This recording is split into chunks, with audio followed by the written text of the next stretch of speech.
నా పేరు కిషోర్ అండి. మా తాతగారి పేరు శ్రీరామకృష్ణ. మాది మోపిదేవి మండలం మేళ్ళమర్తిలంక. అయితే మా తాతగారికి ఒక 12, 13 సంవత్సరాల కిందట బ్రెయిన్‌లో క్లాట్ అయిందండి. బ్లడ్ క్లాట్ అయింది. సరే అని చెప్పి అప్పుడే వచ్చాం మధు గారి దగ్గరికి. వస్తే ఆయన చిన్న చిన్న మెడిసిన్ ఇచ్చి క్యూర్ చేశారు. బానే ఉందిలే అనుకున్నాం.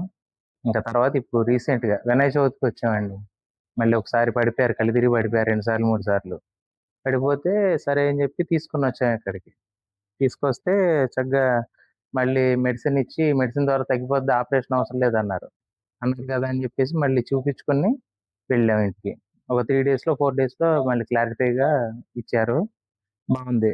సర్లే అని చెప్పేసి ఇంటికెళ్ళిన తర్వాత మళ్ళీ ఒక 3 నెలల తర్వాత ఇప్పుడు రీసెంట్‌గా మళ్ళీ బ్లడ్ క్లాట్ అయిందన్నారు.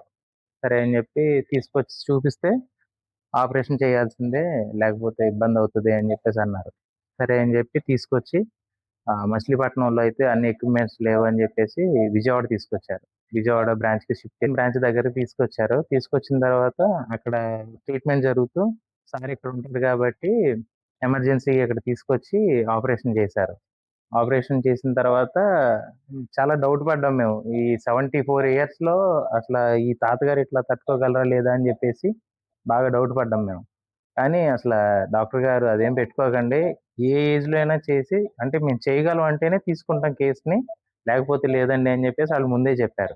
చెప్పి 1, 2 సార్లు మనకేమవుతది ఏంటనేది ఎక్స్‌ప్లెయిన్ చేసి, దాన్ని బట్టి ఆపరేషన్ చేశారు. ఆపరేషన్ చేసిన తర్వాత ఒక 2 డేస్, 3 డేస్ అట్లా అనస్థీషియా ఇచ్చుంటారు కదా! సో, ఇంకా మనకి కాన్షియస్‌లో లేరు.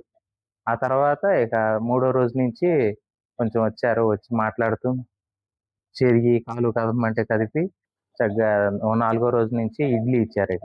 ఇడ్లీ ఇచ్చి, తర్వాత కాఫీ ఇచ్చి, ఇట్లా బాగా చేశారండి. మధు గారు మంచిగా రెస్పాన్స్ ఇచ్చి, ప్రతిది ఏ పూటకి ఆ పూట, గంటకి ఒక ఇన్ఫర్మేషన్ ఇస్తూ, ఏం కావాలన్నా గాని చేస్తూ చేశారండి.